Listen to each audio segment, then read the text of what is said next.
오늘의 주요 뉴스입니다. 군산 민주당 경선이 일주일가량 남은 가운데 과열 양상을 보이고 있습니다. 신영대 예비후보는 기자회견을 열고 김의겸 후보 측이 자신을 민주당 평가 하위 20%에 포함된 것처럼 유포하고 있다며 법적 대응을 예고했습니다. 이에 대해 김의겸 예비후보도 논평을 내고 오히려 신 후보 측이 허위 정보를 퍼뜨리고 있다며 맞대응에 나섰습니다. 의사들의 집단 행동이 계속되면서 의료 공백 현실화가 우려되고 있습니다. 원광대병원 권역응급의료센터는 전공의 집단 출근 중단으로 전문의가 대신 의료에 나서는 등 정상 가동에 안간 힘을 쓰고 있습니다. 하지만 전공의 출근 거부 사태가 장기화되면 진료 공백이 우려되고 있습니다. 전북자치도가 정부의 바이오 특화단지 유치에 나선 가운데 익산은 글로벌 인체, 동물, 바이오 생산지구로 집중 육성될 계획입니다. 전북자치도가 수립한 육성 계획을 보면 오는 2029년까지 유치하는 바이오 기업 89개 가운데 익산의 60%인 49개가 들어서게 됩니다. 여러분 안녕하십니까? 2월 6일 월요일 종합뉴스입니다. 군산 민주당 경선이 일주일가량 남은 가운데 과열 양상을 보이고 있습니다. 신영대 예비후보는 오늘 기자회견을 열고 김의겸 후보 측이 자신을 민주당 평가 하위 20%에 포함된 것처럼 유포하고 있다며 법적 대응을 예고했습니다. 이에 대해 김의겸 예비후보도 논평을 내고 오히려 신 후보 측이 허위 정보를 퍼뜨리고 있다며 맞대응에 나섰습니다. 모영숙 기자입니다. 국내 한 방송국의 민주당 선출직 평가 하위 20% 관련 보도입니다. 7명의 민주당 현역 의원 사진이 실렸지만 하위 20%라고 단정 지은 사람은 3명. 이 사진에 신영대 예비후보가 실리면서 논란이 되고 있습니다. 신영대 예비후보는 마치 본인이 하위 20%에 포함된 것처럼 오해를 받고 있다며 기자회견을 열고 즉각 대응에 나섰습니다. 김의겸 측 보좌진 등이 민주당 선출직 평가에서 하위 20%에 속한다는 보도 내용을 퍼뜨리고 있다는 겁니다. 하위 20%에 들어갔다 이런 것들은 심각하죠.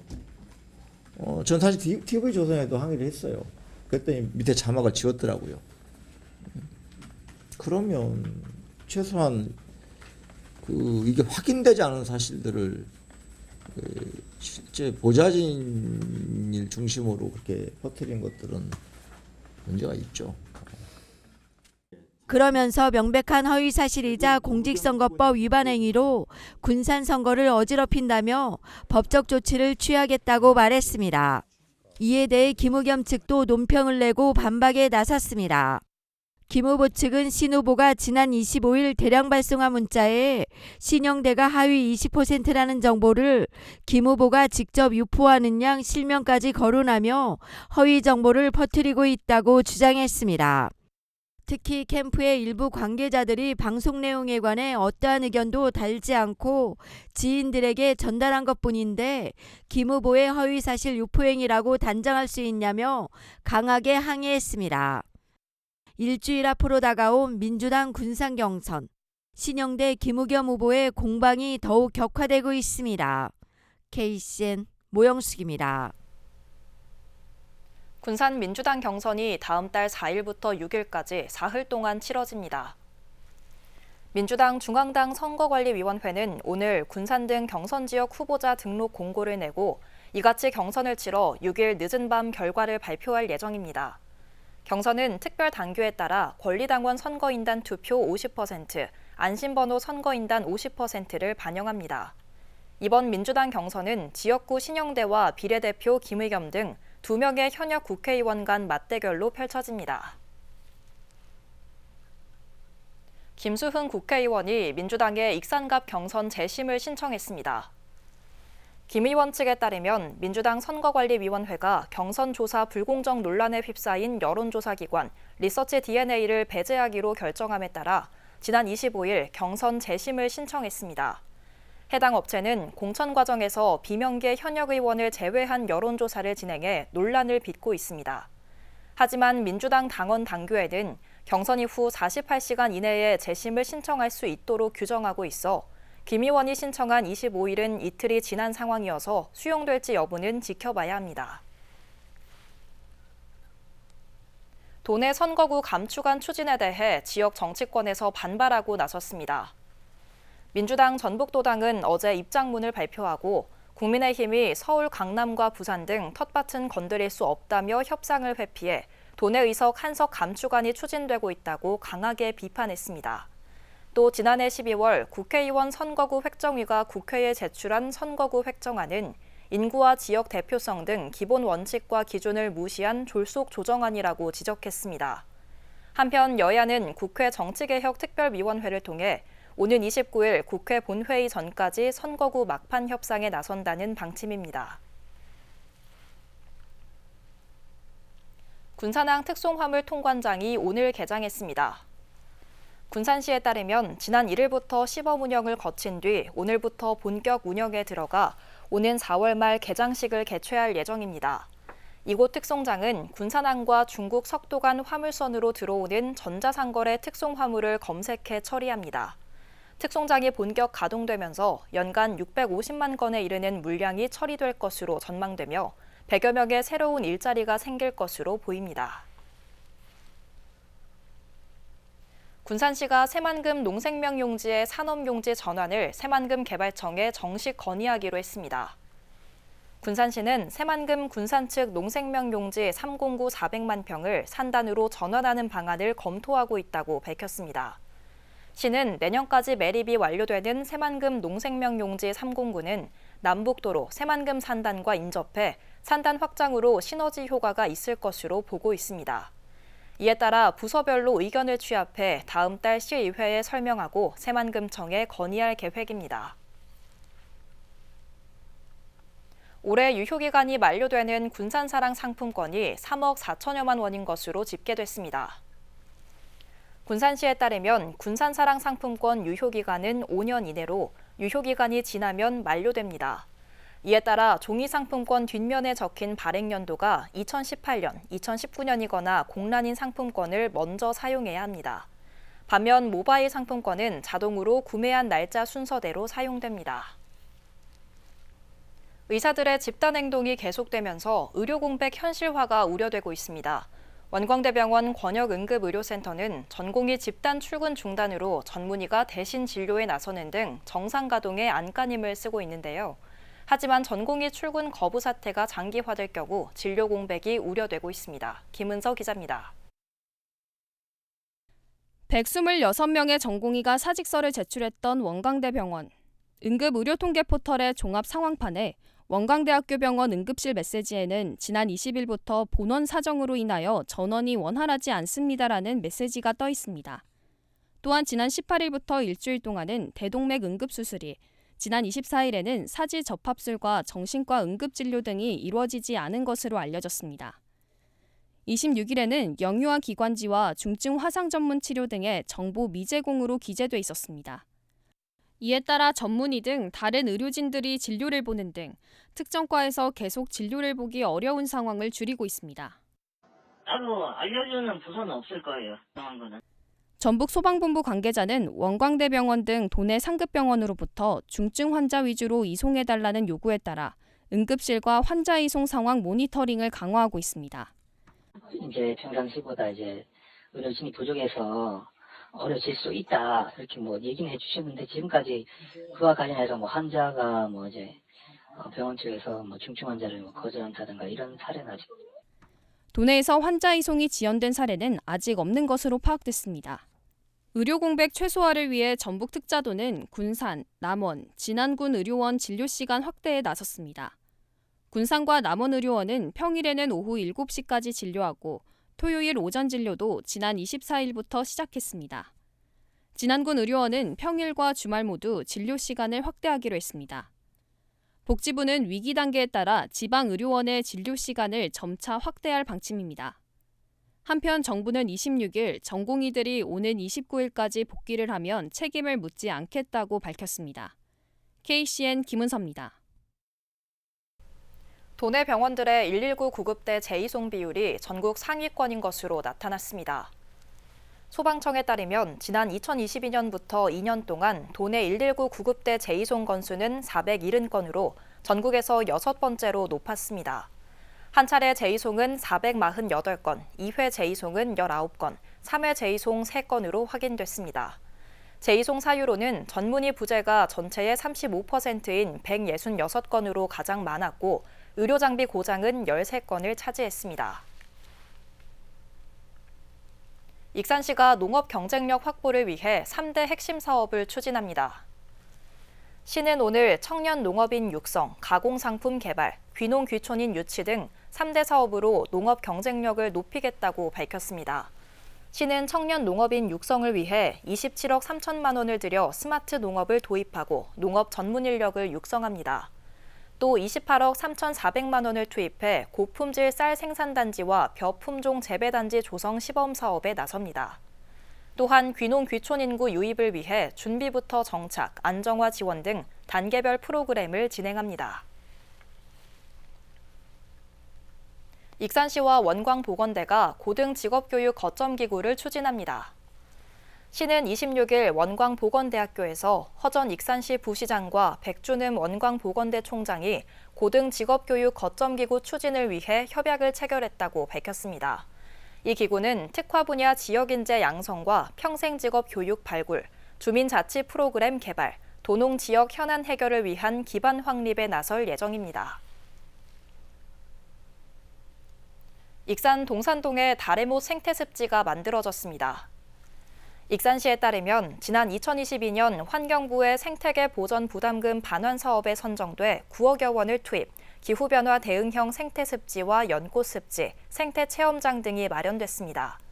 특히 다레못에는 멸종위기종 금개구리 서식처가 만들어져 도심 속 자연체험장으로 활용될 예정입니다. 한편 다레못은 해방 전후 13,900제곱미터 규모로 만들어진 저수지입니다. 도내 글로컬 특성화구와 협약형 특성화구가 경쟁력 확보를 위해 다양한 프로그램을 운영합니다. 도교육청은 특성화구의 경쟁력 확보를 위해 역량과 취업 등 4개 분야 39개 세부과제를 추진합니다. 또 글로컬 특성화구에 선정된 도내 10개 학교는 환경 개선과 기자재 확충, 운영 지원을 강화합니다. 또한 지역 맞춤형 기술 인재와 교사 디지털 수업 역량 강화를 목표로 선도학교 등 24개 학교를 선정할 계획입니다. 전북자치도가 정부의 바이오 특화단지 유치에 나선 가운데 익산은 글로벌 인체 동물 바이오 생산지구로 집중 육성될 계획입니다. 전북자치도가 수립한 육성 계획을 보면 오는 2029년까지 유치하는 바이오 기업 89개 가운데 익산에서 60%인 49개가 들어서게 됩니다. 최정우 기자입니다. 정부의 바이오 특화단지 유치에 나선 전북자치도와 전주, 익산, 정읍이 26일 도청에서 바이오 산업 육성 업무 협약을 맺었습니다. 이들은 인프라 상호 공유와 국책사업 및 공동 연구개발 사업 추진, 지역 특화기업 육성 등에 힘을 모으게 됩니다. 특히 바이오 특화단지가 유치되면 전북자치도 육성 계획에 맞춰 지역별 특화 전략이 본격화될 예정입니다. 전주는 오가노이드 기반 소부장 산업화 촉진지구, 익산은 글로벌 인체 동물 바이오 생산지구, 정읍은 중개연구 비임상 기반 바이오 소재 공급지구로 집중 육성됩니다. 전북의 바이오 특화단지 유치 강점은 인수공통 전염병 연구소 등 국내에서 가장 많은 바이오 연구기관 27곳을 보유하고 있는 점이 꼽히고 있습니다. 여기에 의약학과 수와 연구장비 수도 전국에서 2번째로 많습니다. 하지만 단점으로는 도내의 생산기업이 부족하다는 겁니다. 이에 따라 기업 유치를 적극 추진할 계획으로 생산지구인 익산에 전체 유치기업 83개 중 59%인 49개 기업을 집적화한다는 방침입니다. 제3 일반 산업단지 확장부지와 국가식품 클러스터, 함열 농군단지 등에 집중적으로 입주될 방침입니다.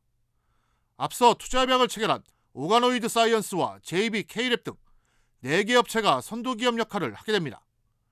여기에 도내 대기업 참여도 현실화되고 있습니다. 전북자치도와 하림은 26일 바이오 산업 육성에 힘을 모으기로 하고 공동발전 협약을 맺었습니다. 앞으로 LG화학생명과학 익산 공장 등도 참여하면 전북형 바이오 산업의 해외 진출에 시너지 효과가 나올 것으로 전망됩니다. 바이오 관련한 직접 생산 기업들이 좀 적다는 것이 저희의 약점으로 작용하고 있기 때문에 관련한 기업들을 최대한 유치하기 위해서 추세 노력을 다하고 있습니다. 전북자치도가 구상한 바이오 특화단지에는 오는 2029년까지 사업비 1조 268억 원이 투입될 계획입니다. 이를 통해 오가노이드 5대 핵심 기반 구축과 4대 특화 제품 상용화 및 세계 시장 진출 등 11대 선도 프로젝트가 추진됩니다. 별도로 창업 활성화를 위한 1조 원 규모의 창업 펀드와 스타트업 타운도 조성하기로 했습니다. 계획대로 추진된다면 바이오 특화단지의 파급 효과는 생산 유발 46조 3천억 원, 고용 창출 17만 2천 명으로 예측되고 있습니다. 전주는 재생의료 중심, 익산은 동물용 의약품 중심, 정읍은 비임상 실험 중심의 그런 연구 거점 기능들을 갖도록 특화시키고 이 세 개의 기능을 같이 연결시킨다면 큰 시너지가 날 것으로 생각합니다. 정부의 바이오 특화단지 유치에 나선 전북자치도. 유치에 성공하면 익산은 바이오 제품 생산 기지로서 기업 투자와 고용 창출 등 경제 효과를 흡수할 수 있을 것으로 예상됩니다. KCN 최정호입니다. 지난 22일 익산 여산면에서 아내를 흉기로 때려 숨지게 한 70대 A씨가 구속됐습니다. 익산경찰서에 따르면 A씨는 지난 22일 오전 8시 40분쯤 여산면 자택 마당에서 아내를 흉기로 때려 숨지게 한 혐의를 받고 있습니다. 당시 아내는 머리, 목 등을 수차례 맞아 현장에서 사망한 것으로 파악됐습니다. 경찰 조사에서 A씨는 잦은 부부 갈등이 누적되면서 범행을 저질렀다고 진술한 것으로 알려졌습니다. 경찰은 혐의를 인정한 A씨를 검찰에 송치할 예정입니다. 도내에서 자기 소유 주택에 살고 있는 가구 비율은 66.7%로 조사됐습니다. 통계청이 발표한 국민 삶의 질 보고서를 보면 도내 자기 소유 주택 거주 비율은 전국 17개 시도 가운데 전남과 경북에 이어 세 번째로 높았습니다. 또 도내 거주자의 주거 환경 만족도는 91.3%로 전국에서 5번째로 높게 나타났습니다. 군산시의 고용률이 지속적으로 상승세를 보이고 있습니다. 지난 20일 통계청이 발표한 자료에 따르면 군산시의 하반기 고용률이 전년 동기 대비 2.2% 증가한 58.8%로 집계됐습니다. 이는 도내에서 세 번째로 높은 증가율로 2017년 최저치인 52.6% 이후 매년 지속적인 상승세를 보이고 있습니다. 시는 2차 전지 특화단지 지정과 관련 기업 투자 유치, 현대중공업 군산조선소 재가동 등을 통해 고용 지표가 꾸준히 개선되고 있는 것으로 보인다고 밝혔습니다. 도내 컨테이너 수출입 물동량 가운데 군산항 이용이 저조한 것으로 나타났습니다. 도내 컨테이너 수출 물량은 지난 2022년 18만 2,806 TEU 가운데 군산항을 이용한 물량은 1.5%인 2,806 TEU에 그쳤습니다. 같은 기간 수입 물량은 18만 2,028 TEU 가운데 군산항 이용은 3.9%인 7,091 TEU에 불과했습니다. 이는 군산항에 2,000 TEU급 2개 선석 규모의 컨테이너 전용 부두가 있지만 토사 매몰로 인한 수심 악화로 제 역할을 하지 못하고 있기 때문입니다. 계속해서 전북권 뉴스입니다. 도교육청은 진학지도에 전문성이 있는 현장교사 133명으로 대입진학지도 지원단을 구성하고 본격적인 활동에 들어갔다고 밝혔습니다. 지원단은 대입 진학지도 정보를 취합하고 전략을 짜는 허브 역할을 하며 대면뿐만 아니라 전화와 온라인을 통해 24시간 진학 상담을 해줍니다. 특히 올해는 학생과 학부모의 불편을 덜어주기 위해 14개 모든 시군에서 대면 상담을 진행합니다. 국립민속국악원이 공모를 통해 선정한 최고 소리꾼들의 완창 공연인 소리판을 3월부터 5차례에 걸쳐 선보입니다. 첫 무대는 조희정의 동초제 춘향가로 3월 9일 국악원 예음헌에서 펼쳐집니다.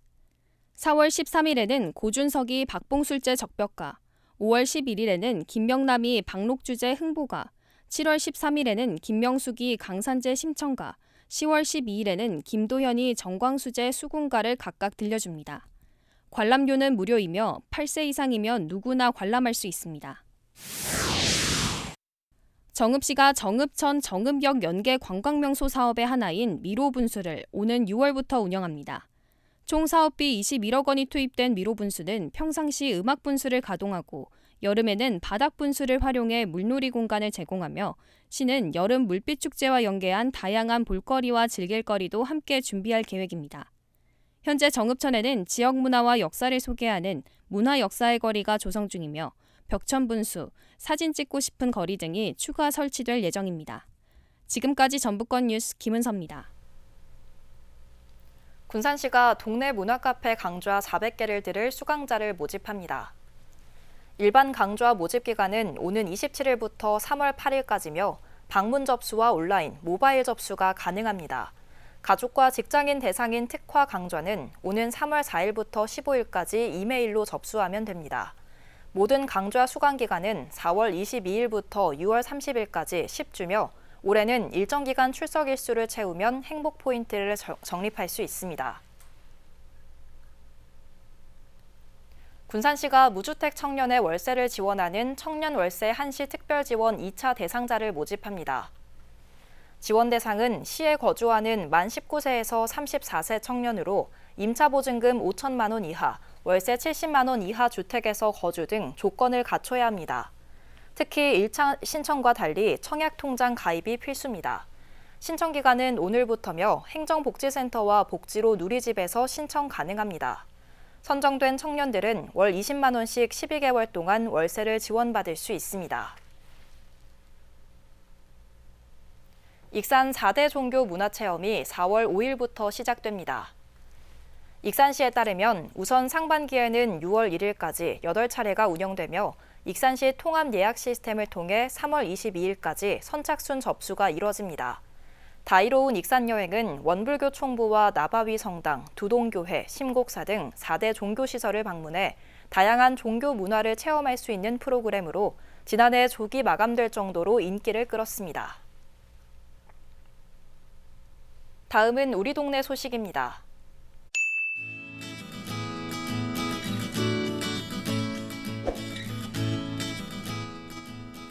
영등이동 지역사회보장협의체가 유한회사 익산 공용 버스터미널을 찾아 착한 가게 현판을 전달하고 감사의 뜻을 표했습니다. 방한자 대표는 코로나19로 모두가 어려웠던 시기에 선제적으로 임대료를 인하해 착한 임대인으로 참여했는데요. 또한 어려운 이웃에게 더욱 힘이 되고자 착한 가게와 착한 가정에도 동참하는 선한 행보를 이어가면서 지역사회에 귀감이 되고 있습니다. 군산시 보건소가 지역사회에 거주하고 있는 관절질환 고위험군 시민들을 대상으로 굿바이 관절염 통증 운동교실 참여자를 모집합니다. 교육은 3월 20일부터 6월 26일까지 총 12회기로 매주 수요일 오전 10시에서 11시 사이에 운영되는데요. 참여를 원하는 시민은 3월 15일까지 군산시 보건소 재활운동실로 문의하면 됩니다. 이어서 내일의 날씨입니다.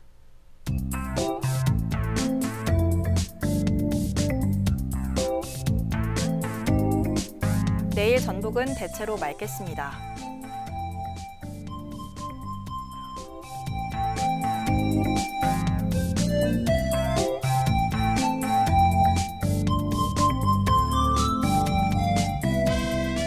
기온은 영하 3도에서 11도 사이의 분포를 보이겠으며 당분간 낮과 밤의 기온차가 크겠습니다.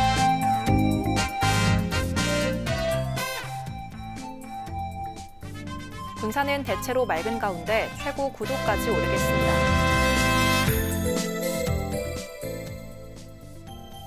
익산도 대체로 맑은 가운데 최고 기온 10도까지 오르겠습니다. 바다의 물결은 0.5에서 2m 사이로 일며 잔잔하겠습니다. 날씨였습니다.